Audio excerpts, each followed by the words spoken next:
Hello, everyone, and welcome to our webinar on best practices for creating inclusive fellowship programs for undocumented students. We're very excited to have some guest presenters talk about their inclusive fellowship programs with you during this hour. Feel free, if you want, to introduce yourself in the chat, put your name, what college you work at, maybe your job title. It's always wonderful to hear where everyone is coming from.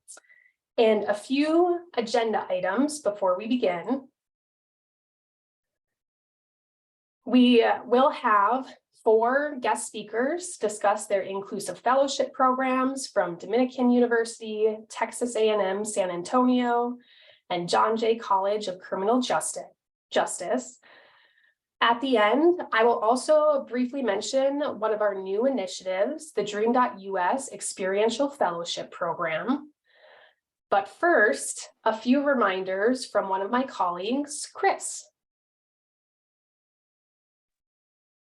Hello, everyone. Welcome. I just wanted to take a few minutes to remind you guys that next week we will be having our March PC Power Hour, where we bring all of our PCs from across the country to talk about relevant information for our scholars and programming and things going on across the country. Next week, we will be talking about the EBR payments that are about to go out, graduation stalls, sort of gearing up for that graduation time as we get close into May. Some best practices for that, particularly for this group, for our scholars and our scholar advisors and career liaisons. I think you might want to join to find out about our new programming initiative, our PC Career Development Events Fund, which we have created to sponsor events at your campuses so that you can have events for your scholars on campus. And we would be able to help with some of the costs associated with putting on such events. I remember when I was in the PC side, I always wanted to do things, and finding money to pay for food or pay for anything was always so difficult to do. So we are really excited and happy about being able to help in that sort of situation and sort of, again, support you in doing these events at your own campuses. And so hopefully we'll be able to share a little bit more about that program next week as well. And I think that's it. Pass it back to you, Nicole.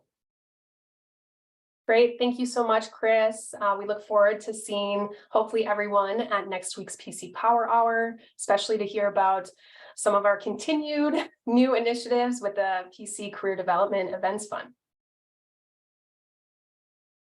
All right, so as briefly mentioned, we have 4 wonderful guest speakers with us today that will be talking about their inclusive fellowship programs. Each guest speaker will be taking about 10 minutes to discuss their program, and at the end of our session will be time for Q&A. So with that said, if you do have any questions about any of these individual programs or inclusive fellowship programs in general, feel free to put your questions in the chat, and we hope to get to them at the end of this webinar. With that, we are going to kick it off with NEBOs, or Non-Employment Based Opportunities Fellowship with Dominican University. And our 2 guest speakers are Maria Gutierrez and Jackie Nira Arias. Ladies, take it away. Awesome. All right, everyone. Buenas tardes. Good afternoon, wherever you are. So I'm Jackie Nira Arias. I use she, her pronouns, and I'm the Executive Director of Student Experience and Inclusion here at Dominican University. We're in the Chicagoland area. And I will turn it over to Maria so you can introduce yourself. Thank you, Jackie. My name is Maria Gutierrez. I use she, her, ella pronouns. I am currently the Executive Director of Careers and Workforce at Malcolm X College. And as I'm talking to everyone about this inclusive fellowship, this is something that I worked very closely with Jackie to create when I was at Dominican, just so you all know. Yes, so Maria, my co-conspirator, as I call her, and myself, created an inclusive fellowship program with the support of the TheDream.Us partners, with the President's Alliance. So we've really kind of developed this program, not just sort of internally, but really with the support of national partners who are experts on serving undocumented students. So I'm excited to share with you a little bit about what it is that we're doing here. So next, Nicole, yeah, thank you very much. So, one challenge that we experienced in the beginning and that we still experience now, and anytime we talk about undocumented students, there's inevitably going to be some challenge that comes up. We really had to justify the reasoning for having this program, right? So I think we're going to approach this presentation really from sharing with you some of our lessons learned, but of course we'll share with you the model itself, right? So some lessons learned in the very beginning where you really need to center student learning, right? Like the difference between the employment-based opportunity and a non-employment-based opportunity, which is why we call the program NEBO, it's short for non-employment-based opportunities, is because we are centering student learning, right? So the benefit of the project that our students are completing or this fellowship model is to the student primarily. It doesn't mean that the students won't complete projects or work that would be beneficial to the university or the institution itself, but this is really why we're doing this, right? NEBOs also foster mentoring relationships. So we'll tell you in a bit about how we foster relationships with our faculty and staff as mentors. They create a sense of belonging. So we know that there's a lot of research in higher education that students who are engaged and involved in campus, whether it's in a student job or maybe a student group research, have a higher likelihood of being retained and graduating, right? So we know that these opportunities are adding to that sense of belonging and retention rate. We also wanted to provide equitable access and learning and opportunities, right? Professional development opportunities. So Dominican identifies as a sanctuary campus, which means we walk alongside, we accompany and support immigrant communities and welcome immigrant communities on campus. However, it was clear in the beginning, right, that we might not have been doing this in the most equitable, accessible way when it came to research opportunities, and certainly in some cases even maybe exploiting students, right, by having them do free labor but not providing any type of compensation or stipend or scholarship even. So again, these are just some of the reasons that we found were helpful to us. And I'll turn it over to Maria to tell us about what are NEBOs. Thank you, Jackie. So as Jackie was mentioned, NEBOs are opportunities that are centered around inclusive student learning and allow students to really develop their own learning objectives with the help of a mentor. Now, this provides students to foster a mentoring relationship with either a faculty or a staff member who essentially is the one that is helping them guide their project and is being a resource for the student's project. Now, it also develops an opportunity for students to find a sense of belonging on campus because it's really building strong relationships. When students are creating their NEBOs, they're really proposing a special project that advances either the student's educational or field of study, knowledge or interest. And again, it's guided by a mentor. So the mentor is either a staff or a faculty with expertise in the area of the student's interest. Now, the students are primarily the beneficiary of the projects that they are creating. NEBOs can, involve things like research, presentations. It really helps the students develop their soft and hard skills throughout the project. Reflection of activities, completion of journal entries are some of the work that they're doing as they're developing this project.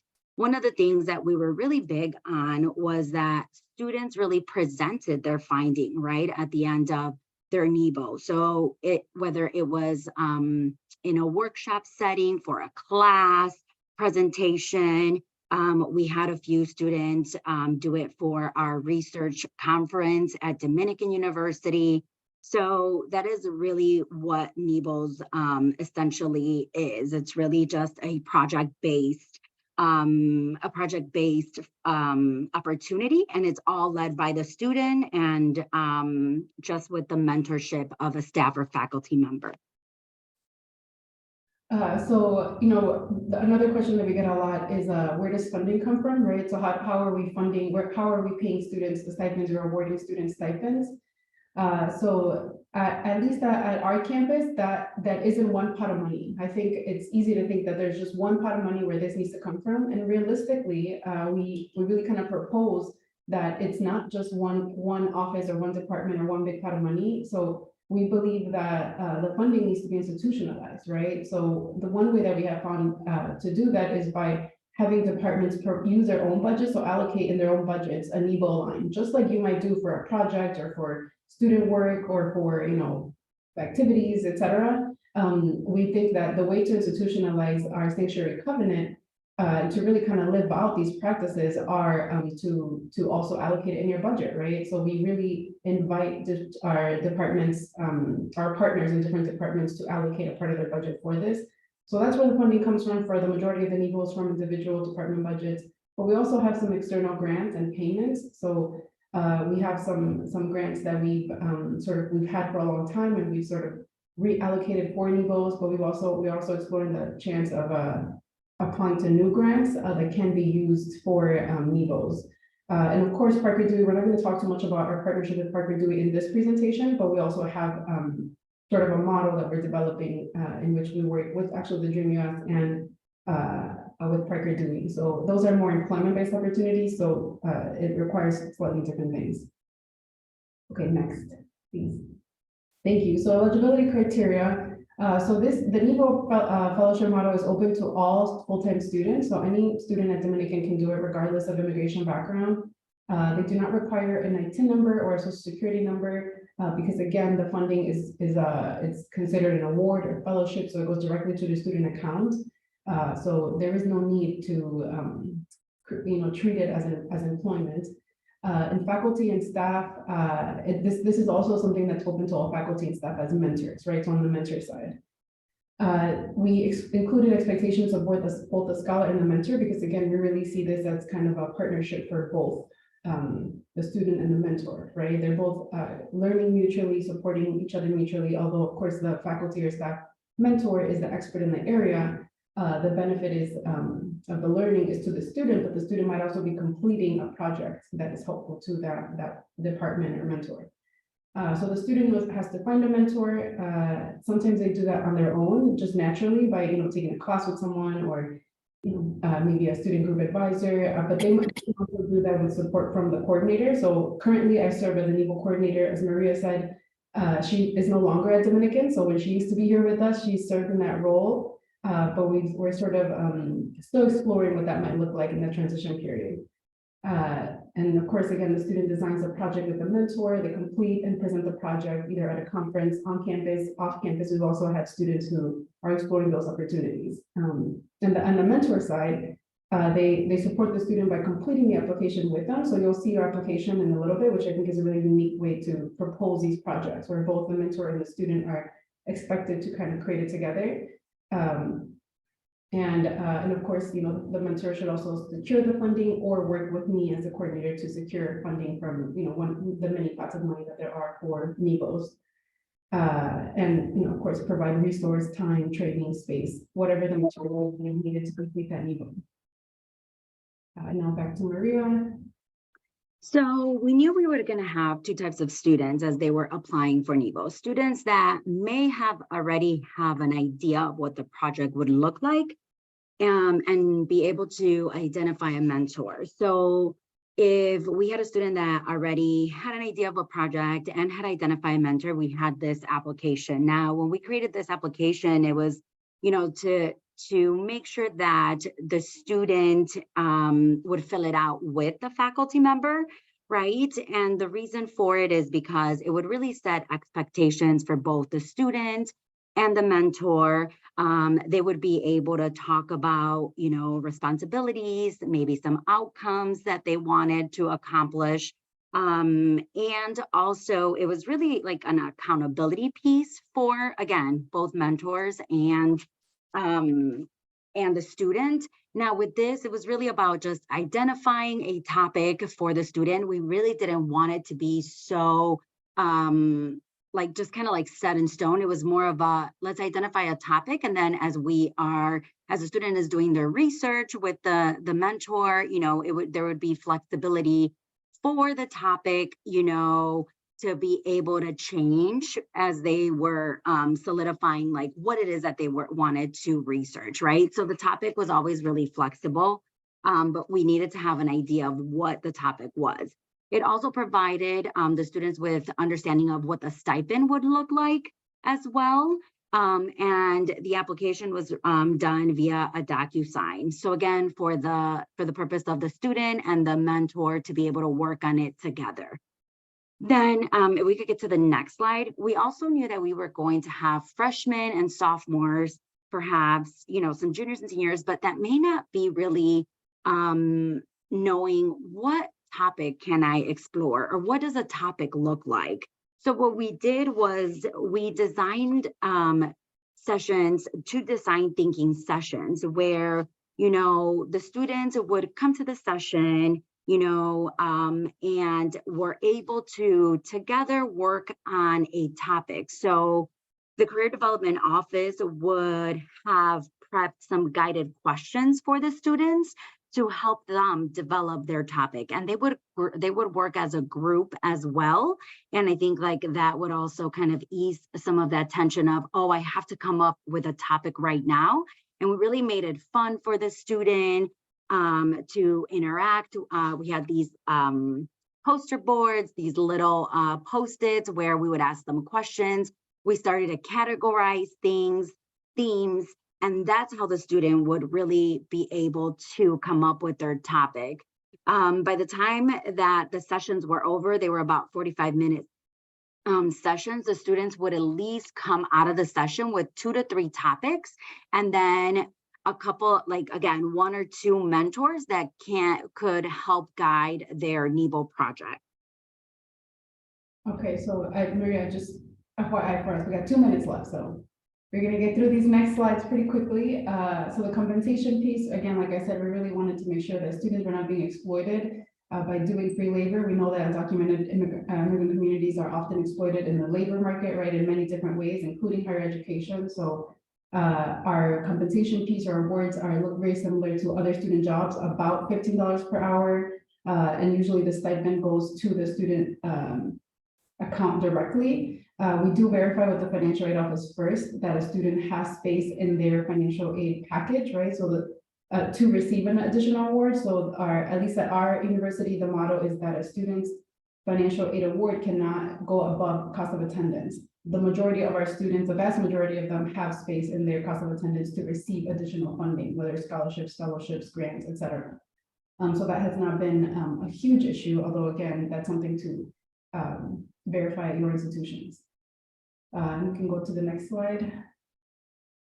These are just some general examples. We have some research fellowships. We have some more application or academic learning fellowships.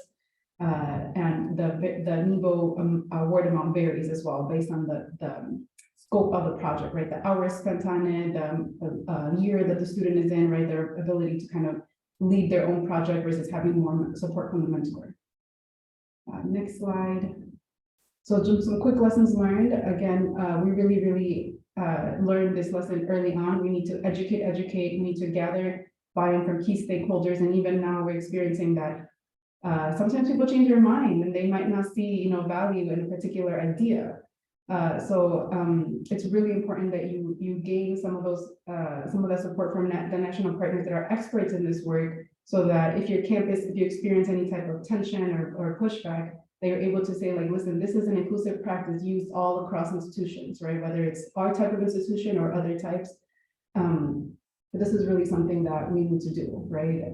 We also wanted to build a sustainable team and a model to administer the program. So again, have some type of legal coordinator or department that oversees this so that we can keep it going even when staff leave.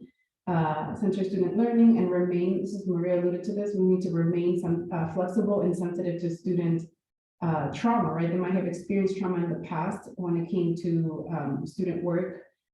So we want to remain sensitive to that, and the expectations of the model, the fellowship, need to be flexible because everything might not work for every individual student's case. And I just want to add really quick, like, as you're thinking of creating a possible model like this, think about, like, are you creating more barriers for the students? right?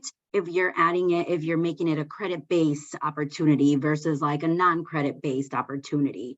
Really looking at other models to also see, what other models look like, but just think about like, are we creating more barriers as we are making these opportunities available for students? Thank you. Thank you, everyone. We'll stick around for questions at the end. Yes, thank you so much, Maria and Jackie, for sharing the NEBO's fellowship program at Dominican University. Up next, we have Kim from Texas A&M University, San Antonio. She will be talking about the DREAM Fellow Program. Hi, everyone. So some things to think about first as you are, if you're thinking about doing this or you have some ideas already, is in Texas, sometimes we have some struggles with doing these types of things. So where are your funds coming from for this opportunity? Are you getting them through a donation, through grants? Are your funds restricted? Does it say how you can use these funds and for whom?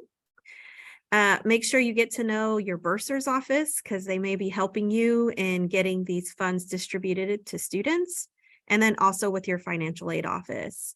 And then you have to really, honestly, you're going to have to educate people on your campus community about what you're doing and how it works. And so that's just another thing. Especially when you're having these meetings, it's sort of like, I remember talking a lot to people and feeling like I was repeating myself, but I was trying to get my point across about what we were doing and how we were doing it. And then depending on how you do this, you may be working with your career services office. Okay, next. So ours is an on-campus fellowship. It is grant funded. We received unrestricted funds as a donation to us. And so we made it an inclusive project-based experience, and students do not need work authorization. So that means they don't need an I-10. They don't need to have a social security number. They don't need to have DACA. We focus on student learning and building a mentor relationship.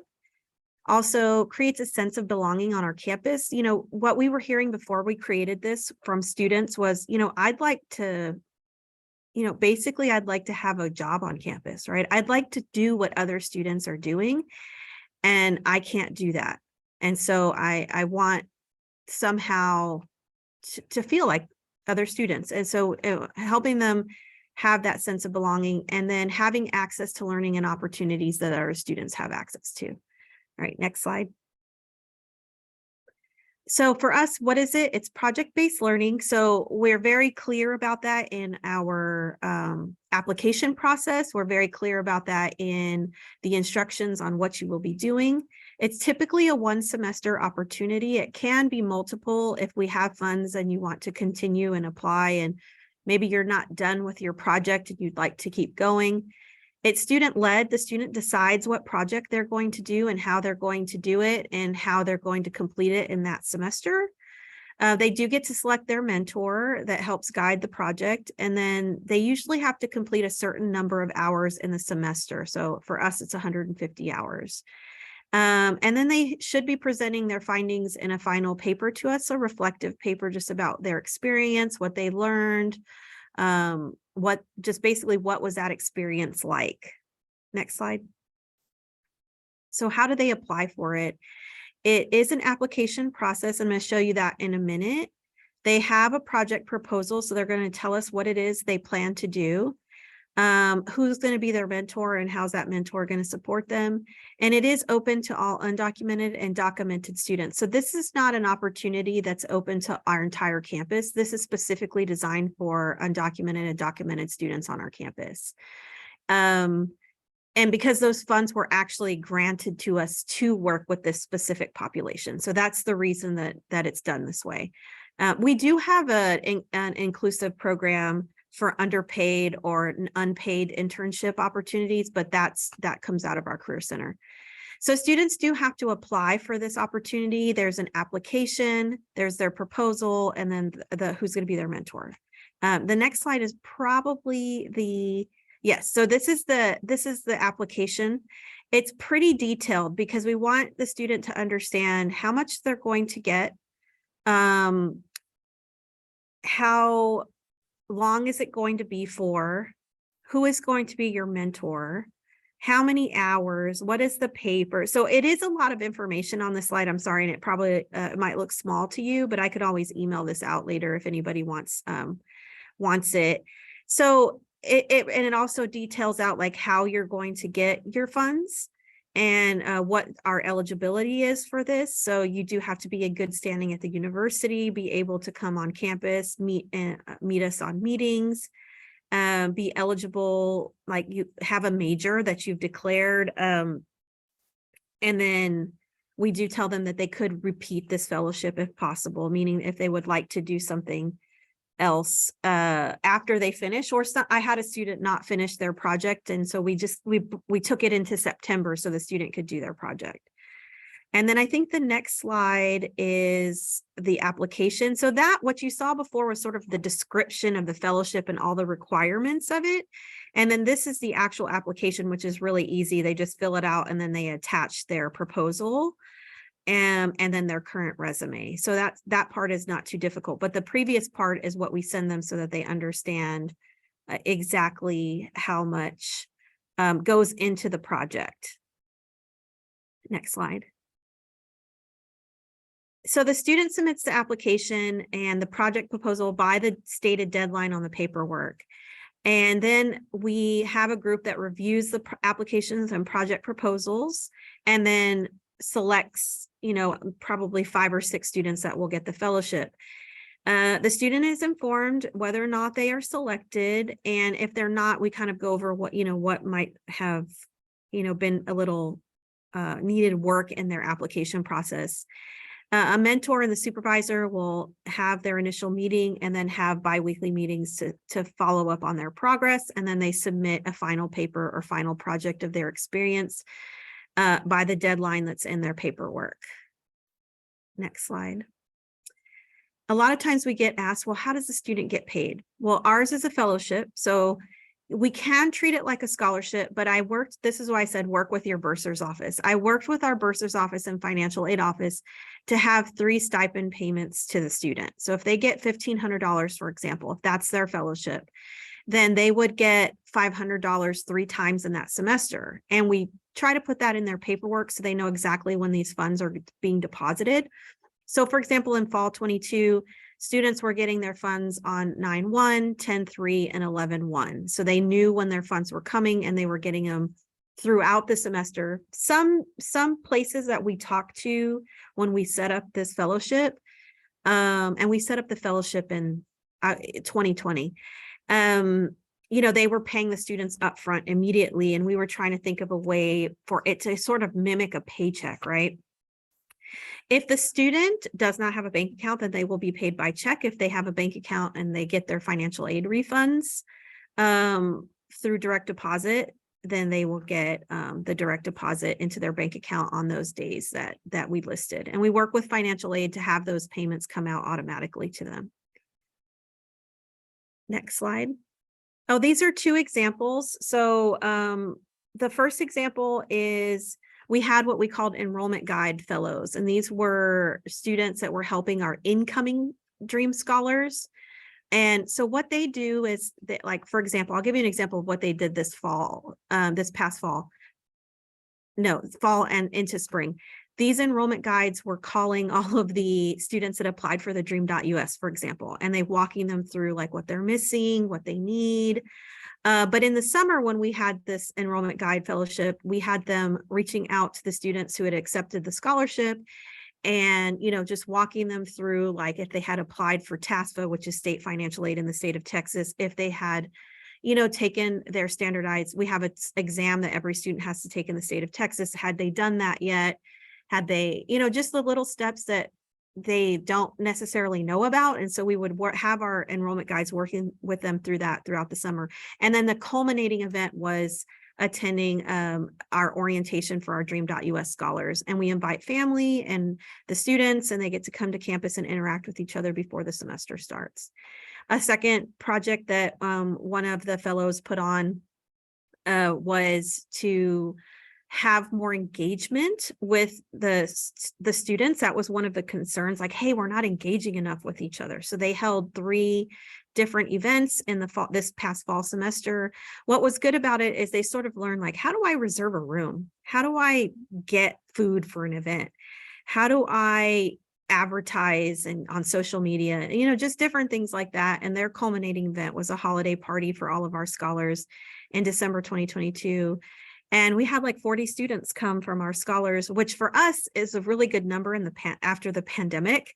So I think, you know, the whole thing was to build more engagement, and that culminating event proved that they were able to do that. So those are some of the projects that they put forward to us that get approved and accepted, and then we work through that.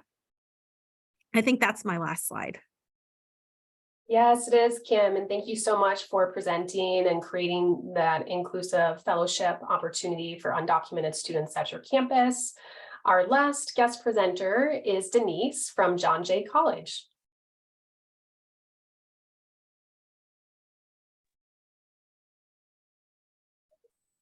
I think I have to click next. Sorry. Hi, everyone. So my name is Denise. I manage the Immigrant Student Success Center at John Jay College. And today I'll be talking about our experiential learning fellowship that was recently created about a year and a half ago, but it fully launched this semester. Next. So we kept it very simple. And the reason why we kept it extremely simple is because we wanted the name to match other programs on campus, so they wouldn't necessarily be so different or would necessarily target students. So John Jay has a lot of different peer programs on campus that have their own fellowship. So for example, here we have CUNY Edge, which supports students that receive public assistance, and they have their own experiential learning fellowship. The career office has its own experiential learning fellowship. So I wanted to make sure that the name matched sort of like the programs. So it wouldn't be like an outsider kind of program, or it wouldn't like create this feeling of otherness. And the main goal of the experiential learning fellowship was to provide specifically immigrant, undocumented, DACA, and TPS, and refugee students with learning opportunities and experiential learning to obtain the knowledge and skills for their academic advancement. Again, because it's housed here, I specifically focused on that population. The way I'll show a little bit about the way that we do outreach, but we also keep it very general, that this is an opportunity open to all students regardless of immigration status. We also make sure to have keywords, right, in our papers, and sort of like as we kind of spread information about this, that this is an inclusive non-employment based opportunity that seeks to provide an experiential learning opportunity for all students regardless of immigration status. So this program started into, I know Dominican University is here, but I went to a conference with the President's Alliance, Immigrants Rising, and TheDream.Us that was hosted in PA a year ago, and I heard about NEBO. And then I realized that we were already providing students with funding support that were being unpaid opportunities. So it just kind of makes sense to use some of that work that they were already doing to kind of create this program. And this is why I love these like type of info sessions, because I feel like you can take so much of everything that it's being shared here so that you are able to cater it to your college. The way that we were able to take and fully launch this was we already had a private donor that was already providing general funding, and we're providing emergency funding. And most of the general funding at that point, I was using it to provide students with awards that were completing unpaid internships. So then I made my ask, and that when we did a report that we would love to continue supporting this initiative, and it worked because they saw that we had about 10 students that we had funded that year that was just part of the general funding. And again, this is also open to all students regardless of immigration status. Next. So it's a 2-part component. So we do make sure we do match students to different host sites. So we have an application that either departments at John Jay or either nonprofit organizations, institutions can request to host a fellow. So essentially, this is the process that we have been following So the host site applies, we have its own application.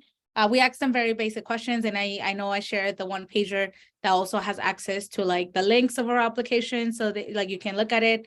So one that is like making that connections with departments and organizations. I know sometimes that seems a little bit like it might be like so much, but we already have these partnerships. Students are part of like a college that has different departments that you can tap into, and I'm pretty sure they need the support. The host submits application, then we send over to the student application. So students receive a list with open opportunities. It's a live document that we update all the time with the different placements that students can apply for. Students applies and chooses the site placement, and then we kind of match the student. So at the bottom, it's sort of like all the steps that goes to that process because it's easier, like just written like that. So the host site reviews applications of the students. The host site interviews the student. In the application, we do ask them if they want us to match them or if they would like to interview the students. Once the interview is done and the host is like, you know, like we want to onboard them, then we connect them when we match them. We do have a host site agreement to make sure, I know Kim was mentioning earlier, we want to make sure the students are not doing sort of free labor and working beyond their hours or beyond the payment that has been agreed on. Next, yes.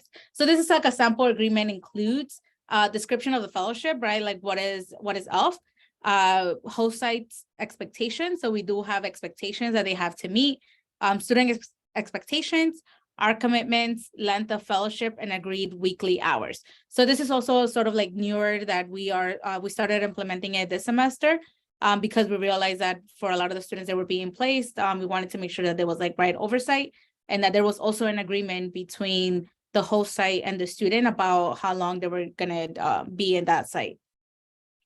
Next slide. So these are some of the expectations that we have.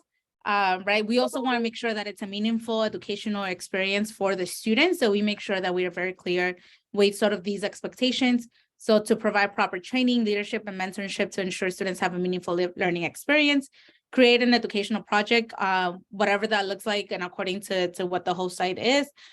They do have to submit a memo to the Immigrant Student Success Center with a description of the organization and the work that will be completed by students in order for us to reimburse the payment. So we do need a memo by the organization that states what are they doing, who are they hosting, so then we are able to process the award to students. Next. And then sort of we have the student facing, and that looks like student application. We do have various info sessions throughout the semester where students need to attend the info session in order to be part of the fellowship. So that is mandatory. Students applies and they need to review the list of host sites, and then they get to pick which one are they interested.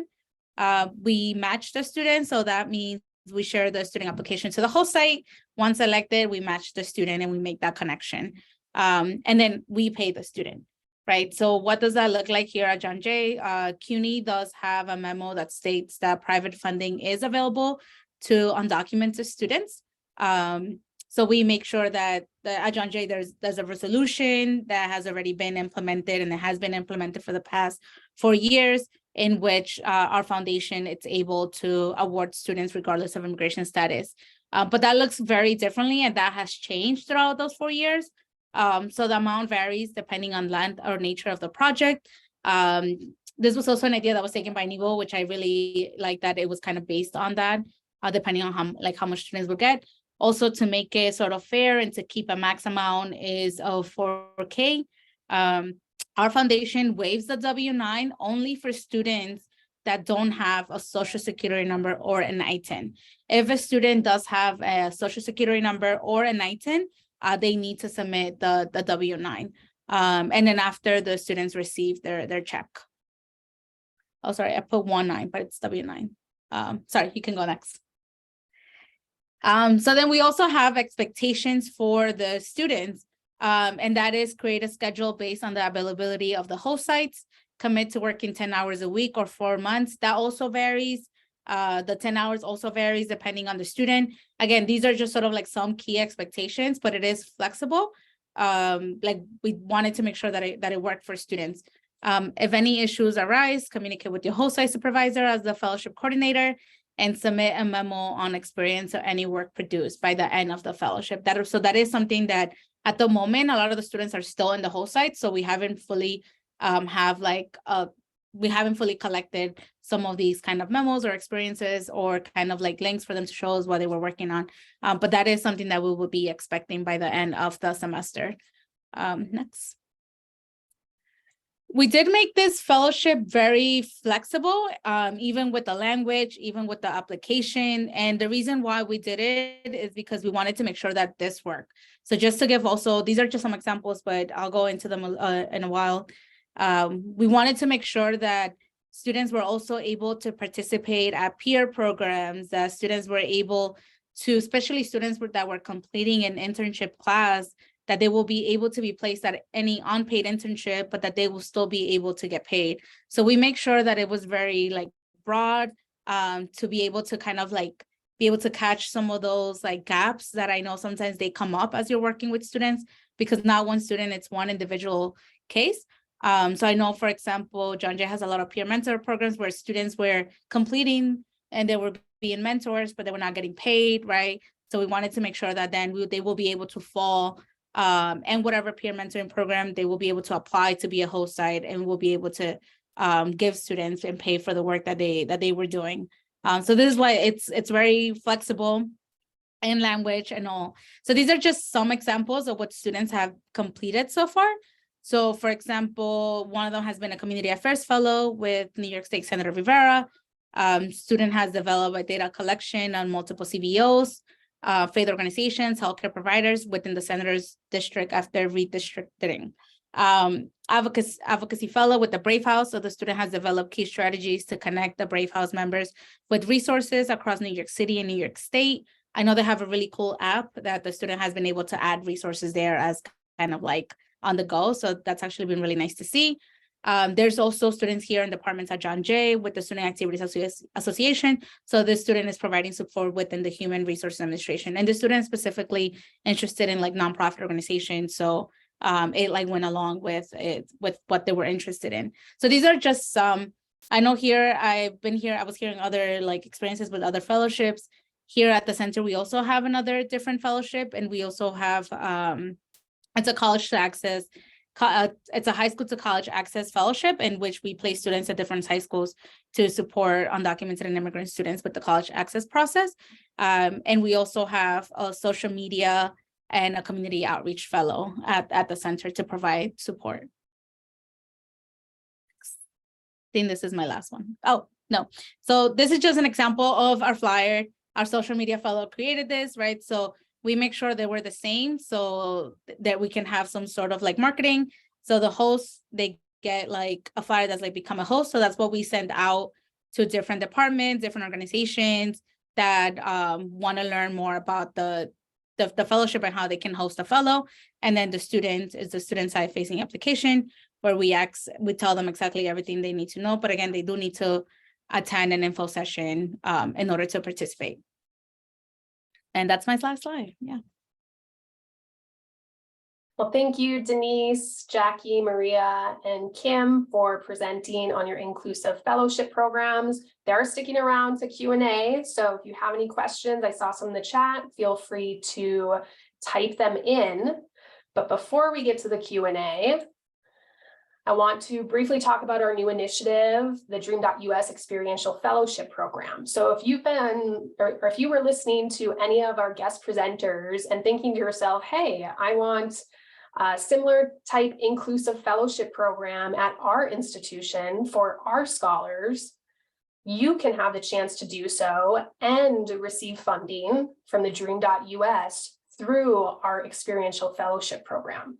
So in a brief nutshell, the TheDream.Us, in partnership with our partner colleges, would provide fellowship funds for scholars with and without work authorization.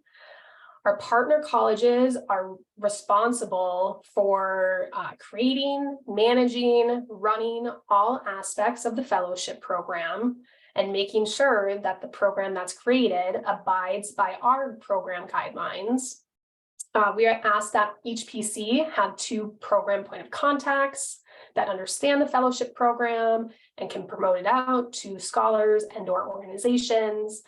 Each partner college also needs to craft a 1 to 2 page concept paper outlining their inclusive fellowship program. I know Melanie in the chat has been sharing some of those concept papers of the 3 programs that were just talked about today. And then each participating partner college can receive up to $15,000 per program year from TheDream.Us. And I believe Melanie will also be sharing some of these links from this slide, and we will also be sharing out the slide deck and recording post-event. Also want to briefly mention, if your institution already has an existing inclusive fellowship program, or you want to expand about an existing fellowship program to make it inclusive, your partner college is also eligible to participate in this program and receive funding. So about the timeline, if your institution wants to participate in our experiential fellowship program and receive funding, these are the steps. You need to watch a separate recording that's about an hour long to go more in depth about our program guidelines, review our program's concept paper, determine your 2 program point of contacts, craft that 1 to 2 page concept paper, and then you're going to have the primary program point of contact complete a short application by end of day Friday, May 5th. We already have several partner colleges that have signed up for this, one of them being John Jay. So we are very excited to already see the ball rolling with some of our partner colleges wanting to participate in this fellowship program. So I know that was very brief, but if you're interested, again, watch the webinar recording to talk that goes more in depth about our fellowship program and review our program's concept paper. With that said, we will now go into our Q&A session. So if anyone has any questions, feel free to type it in the chat. And/or you can unmute yourself, but before, if you're going to unmute yourself, I know there were a couple of questions asked that I don't think were answered. One of them was, are the hours for these fellowship programs monitored? Any of our guest presenters want to answer that question? Are the hours for your fellowship program monitored? Some of us did respond. For Dominican, they are monitored. Each NEBO mentor is in charge of monitoring their own student hours, because again, kind of a piece of this for us is that an institutionalized program is not just the job of one person, right? The creator of this program, or like the person that cares most about immigrant students. Like, it really should be kind of across the university. So while we provide the guidance and we might help find, connect mentors and students, the responsibilities really should lie on each individual mentor. At the end of the day, those mentors are also the experts in the area that the student is doing their project in. So sort of like what Denise was sharing, right, like a site supervisor kind of thing. And then one more thing that I forgot to mention is also, I'm noticing like the different names of the programs. We are kind of exploring this idea that NEBO is a great name internally, but not externally, because an employer or people outside of Dominican might not know what NEBO means. So we are starting to kind of encourage mentors to call their sort of label their projects or their student research a fellowship, an inclusive fellowship. It also kind of relieves the, it kind of protects the student from having to be outed. Like, why did you only do non-employment based opportunities, right? So we wouldn't want a student to be questioned on that. And everybody, for the most part, would know what a fellowship is. Thank you, Jackie, for sharing that. Anyone, Kim or Denise, did you want to briefly mention if your hours for your fellowship program, are they monitored?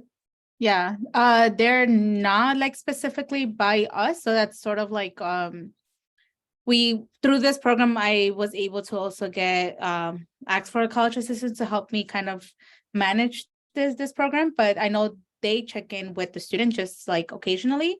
But I know that is this program, it's also kind of built on trust, right? Because as Jacqueline was mentioning, like, we also trust the site partner, right? The site supervisor to be able to have that connection with the student. So most of the time we haven't had sort of like any issues with the hours, but that is an agreement between the site and the student. At A&M San Antonio, I don't monitor it like what everyone else is saying, but their mentor does. So whomever they've signed up with, and that's sort of what the mentor does. Is we kind of modeled it after what you do when you do like something like that for graduate school, you know, and you have to do your 150 hours and someone's signing off. That's basically what we modeled it after. Thank you, Kim, and the rest of our presenters for answering that question. Another question I see that came through from Albert, and I believe this is in reference to the TheDream.Us experiential fellowship program. Can I get clarification on the maximum amount a scholar can receive? The maximum is $4,000 that a scholar can receive if you participate in the TheDream.Us experiential fellowship program. I think we are caught up with questions in the chat. Here one comes in from Jessica. Besides the TheDream.Us funding, what other funding is out there to create a program like this? I can answer. So I've had to like make good friends with the advancement office at A&M San Antonio. Like, hey, let's talk about what kind of funding I need, what I'm looking for, and who can we go out and seek this funding from, and see if there's anything that we can do to find funding. We first kind of did it around first generation students, trying to be broad with it.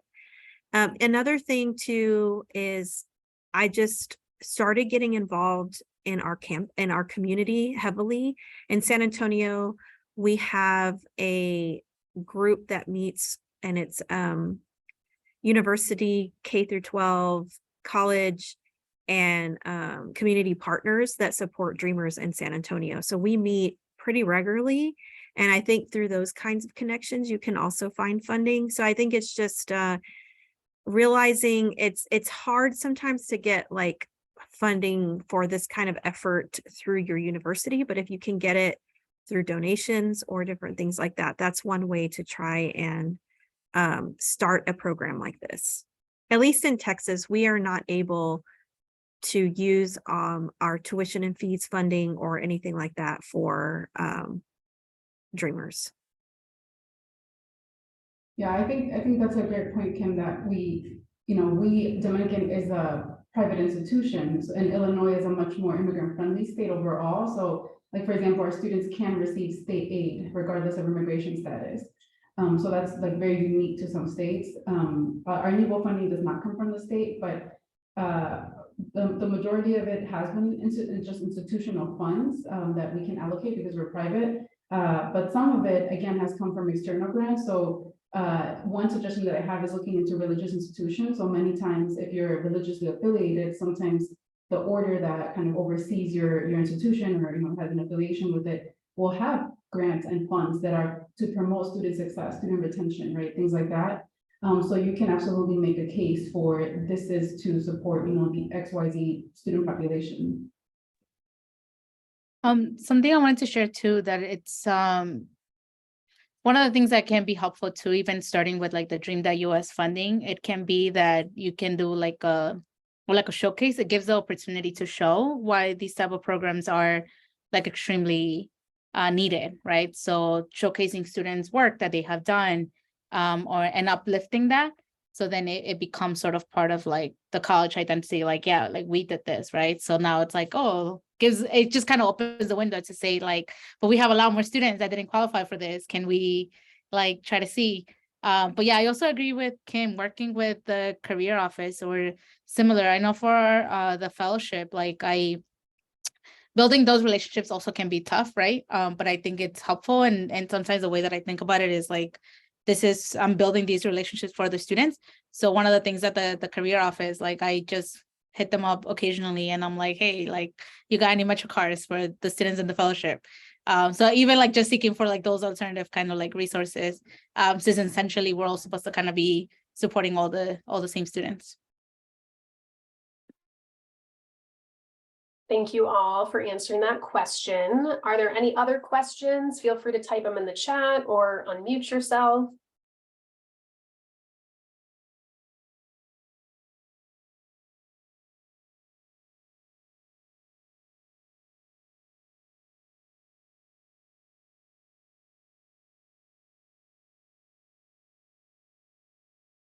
As we're waiting to see if there's any final questions from our audience, guest presenters, is there any final comments or lessons learned or advice you would share?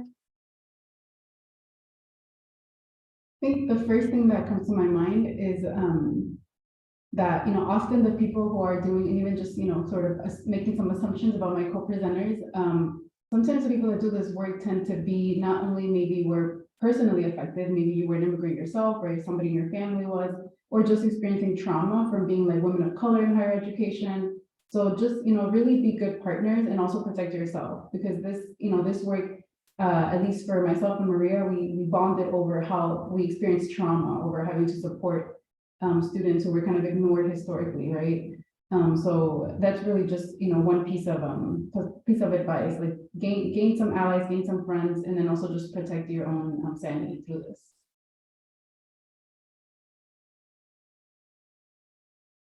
Thank you, Jackie, for sharing that advice. I'm going to quickly answer the question that I just saw come in, and it asked, how do you pay without an I-10 or a social security number?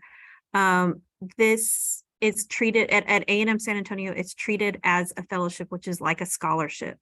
So the student is getting awarded these funds as part of their financial aid package. They are not getting paid a wage, so they do not have to submit any kind of paperwork for that. So they are being awarded this fellowship, and they are being awarded funds along with that.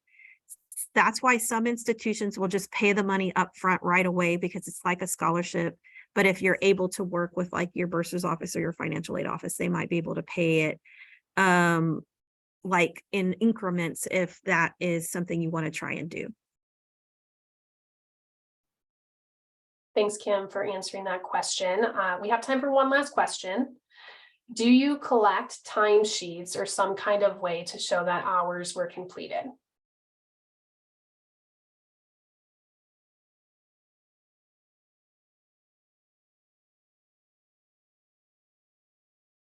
We do not collect timesheets, but again, we do expect, it's written in the student's proposal application, what their final products will be. So it is whether it is a presentation or a paper, or usually it is a presentation in some type of form.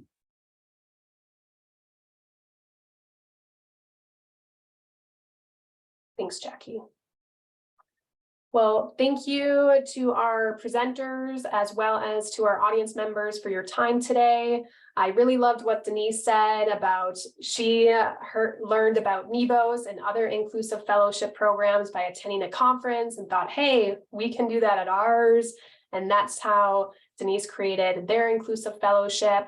Hopefully some of you in the audience are also thinking the same. If you do have any questions, feel free to email me or reach out to any of our guest speakers, and do know that you will be getting a copy of the slide deck and recording post-event sometime later this week.